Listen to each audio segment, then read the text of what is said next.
morning to all the students of B.Ed first year 2020 to 2022 of Chanakya college of education Bettiah. आज हम लोग श्री अरविंद घोष के शैक्षिक दर्शन के बारे में चर्चा करेंगे। श्री अरविंद का जन्म 15 अगस्त 1872 ईस्वी में कलकत्ता में एक संभ्रांत परिवार में हुआ।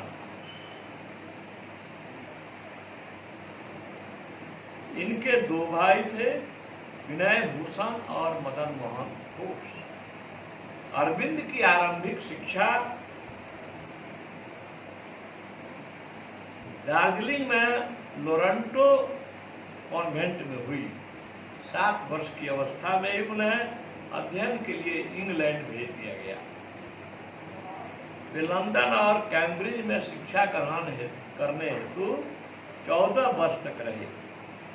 पिता की इच्छा पर इन्होंने इंडियन सिविल सर्विस की परीक्षा भी दी, पास भी किए, किंतु अंग्रेजी दास्ता के अधीन सेवा कार्य न करने की इच्छा से इन्होंने घोड़सवारी की परीक्षा नहीं दी।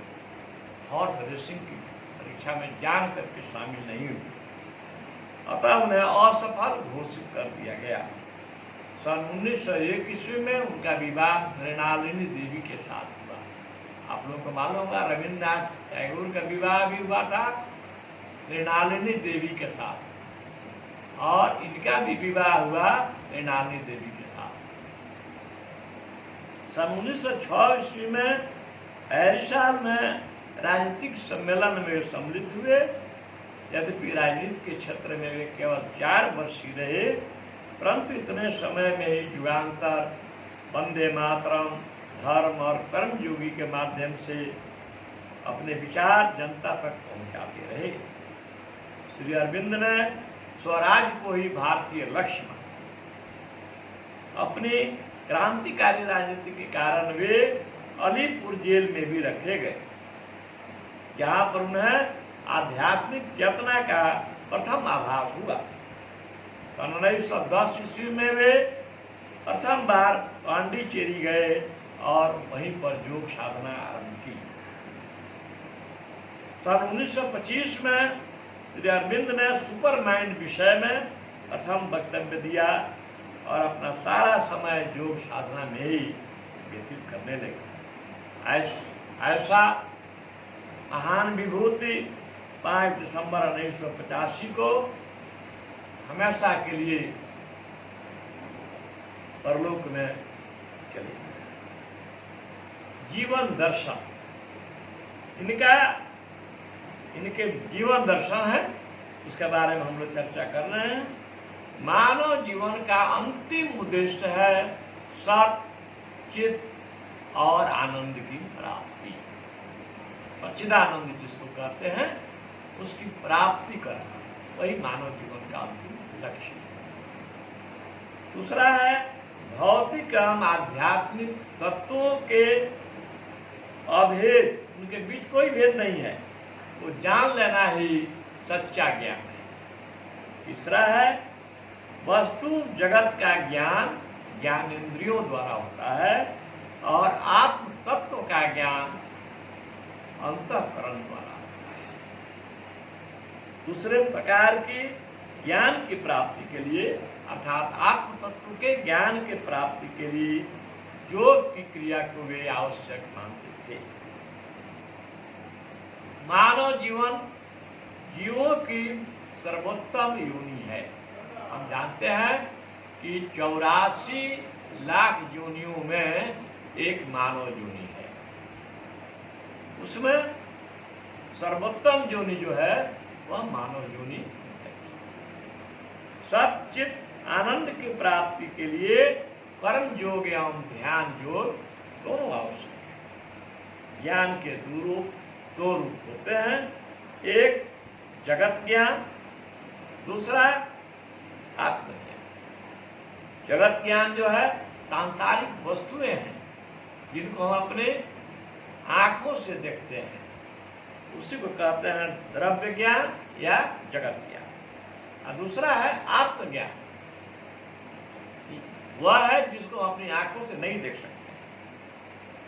तो जो द्रव्य ज्ञान है वह साधारण ज्ञान है, आत्मज्ञान जो है वह उच्च ज्ञान है। योगी के लिए आवश्यक है कि उनका शरीर स्वस्थ, मन विकार रहित और जीवन संयमित हो। अब शिक्षा दर्शन, श्री अरविंद का शिक्षा दर्शन आध्यात्मिक साधना, ब्रह्मचर्य और योग पर आधारित है। उनका विश्वास है इस प्रकार की शिक्षा से मानव का पूर्ण विकास किया जा सकता है। इनका कथन है कि सच्ची और वास्तविक शिक्षा केवल वही है जो मानव के अंतर्निहित समस्त शक्तियों को इस प्रकार विकसित करती है कि वह उनसे पूर्ण रूप से लाभान्वित हो सके। That alone would be a true and living education which helps to bring about to full advantage all that is in the individual man. Shri Arvind Ghosh के अनुसार शिक्षा दर्शन निम्नलिखित है। पहला है चित्त, यह मस्तिष्क या अंतःकरण की प्रथम सतह है। Which is the first floor of mind, upon which other three floors are dependent. यह मस्तिष्क या अंतःकरण की प्रथम सतह है जिस पर तीनों सतहें आधारित हैं। बालक जो कुछ भी पढ़ लिख कर याद करता है वह सबसे पहले चित्त में ही एकत्रित होता है, संग्रहित होता है। चित्त के लिए वे किसी प्रकार के प्रशिक्षण को आवश्यक नहीं मानते। दूसरा है मानस, मस्तिष्क की दूसरी सतह है मानस, जिसे अरविंद घोष असली मस्तिष्क मानते हैं, माइंड। बालक जो कुछ भी अपने ज्ञान इंद्रियों से ग्रहण करता है उसे प्रत्यय के रूप में मानस में स्वीकार और उसे विचारों के रूप में बदल देता है। अतः श्री अरविंद ने ज्ञान इंद्रियों यथा शब्द, स्पर्श, रूप, रस, गंध के अनुभव करने वाली शक्तियों के प्रशिक्षण को आवश्यक है। हम जानते हैं कि आंख से हम लोग देखते हैं, कान से सुनते हैं, जिह्वा से रस का स्वाद की अनुभूति करते हैं, त्वचा से स्पर्श करते हैं। तीसरा है बुद्धि, यह विचार, यह मस्तिष्क की तीसरी सतह है जिसमें विचार करने की शक्ति होती है। मस्तिष्क में जो विचार आते हैं, पहुंचते हैं, उन्हें सुव्यवस्थित करना इस बुद्धि का काम है। यह शिक्षा शास्त्रियों के लिए बहुत आवश्यक है। चौथा, चेतना की शक्ति अथवा सत्य के प्रति अंतर्दृष्टि, इनसाइट टुवर्ड्स ट्रूथ और पावर ऑफ कॉन्शस। इससे ज्ञान का प्रकाश मिलता है।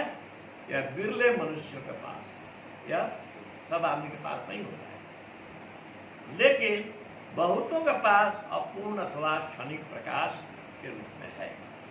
श्री अरविंद के अनुसार विचार से मनुष्य की यह शक्ति अब भी क्रमिक विकास की अवस्था में है और अभी पूर्णता को प्राप्त नहीं हुई है। समाज तथा देश के उत्थान के लिए इसकी बहुत आवश्यकता है। शिक्षकों को छात्रों को इस हेतु काफी प्रोत्साहित करना चाहिए। अब शिक्षा दर्शन के आधारभूत सिद्धांत, श्री अरविंद घोष के अनुसार शिक्षा के आधारभूत सिद्धांत निम्नवत हैं।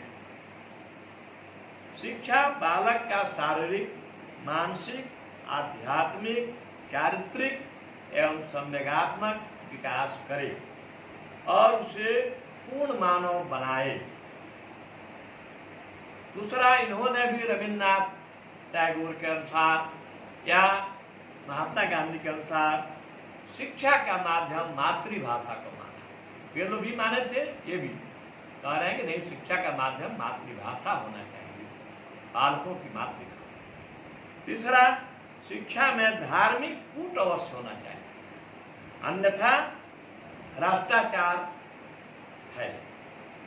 चौथा, शिक्षा के विषय रोचक होने चाहिए, रोचक और आकर्षक विषय रखे जाएं कि बालक उसे रुचिपूर्वक ग्रहण करे। पांचवा, अध्यापक का कार्य है छात्रों के तमस गुणों का दमन करना, रजस गुणों को अनुशासित करना और सात्विक गुणों को जागृत करना। गीता में भी इन तीनों गुणों के बारे में बताया गया है।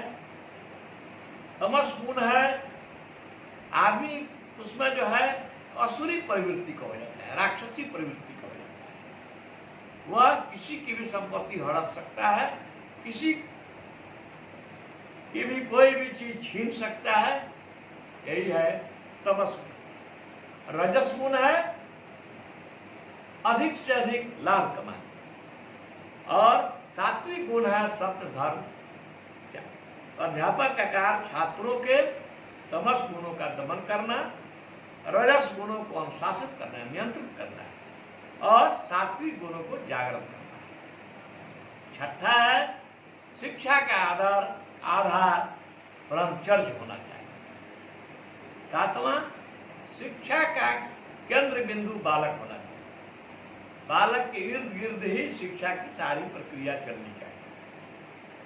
आठवां है, शिक्षा को बालक की शारीरिक शुद्धि करनी चाहिए, शिक्षा ऐसी हो जो बालकों का शुद्धिकरण करे। शिक्षा व्यक्ति में निहित समस्त शक्तियों को इस प्रकार विकसित करे कि वह उनसे पूर्ण रूप से लाभान्वित हो। दसवां, पूर्ण योग के लिए पूर्ण शिक्षा की आवश्यकता है। पूर्ण शिक्षा का तात्पर्य संपूर्ण मनुष्य की शिक्षा से है। 11वां, शिक्षा को ज्ञानेंद्रियों को प्रशिक्षित करना चाहिए। शिक्षा ऐसी हो जिससे हमारी ज्ञानेंद्रियां प्रशिक्षित। ज्ञानेंद्रियां हम जानते हैं 5 होती हैं, आँख, नाक, कान, जिह्वा, त्वचा। 12वां, शिक्षा बालक की मनोवृत्तियों और मनोवैज्ञानिक परिस्थितियों के अनुकूल होनी चाहिए। लास्ट है, शिक्षक को बालक का मित्र होना चाहिए, पथ प्रदर्शक होना चाहिए, और उसे बालक की शारीरिक वृद्धि की ओर विशेष ध्यान देना चाहिए। अब आइए, शिक्षा का अर्थ। श्री अरविंद चाहते थे कि शिक्षा मानव के मस्तिष्क तथा आत्मा की शक्तियों का निर्माण करे और उसके ज्ञान, चरित्र एवं संस्कृति के उत्थान में सहायक करे। उनके अनुसार सच्ची शिक्षा को मशीन से बना हुआ सूत्र नहीं होना चाहिए, अपितु इसको मानव के मस्तिष्क तथा आत्मा की शक्तियों का निर्माण और जीवित उत्कर्ष करना चाहिए। Education to be true must not be a machine made fabric, but a true building or living evocation of the powers of the mind and spirit of human being. Arvind के अनुसार सूचनाओं का संग्रह शिक्षा में नहीं है।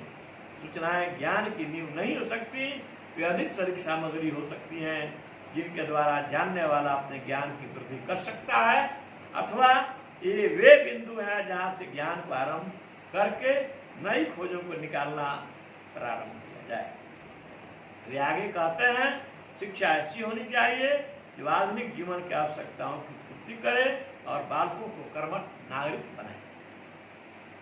धन्यवाद। फिर अब हम लोग आगे के लिए इसका कुछ खंड रह गया इस अरविंद घोष जी का, जो हम लोग फिर सोमवार, मंगलवार, बुधवार में अगले सप्ताह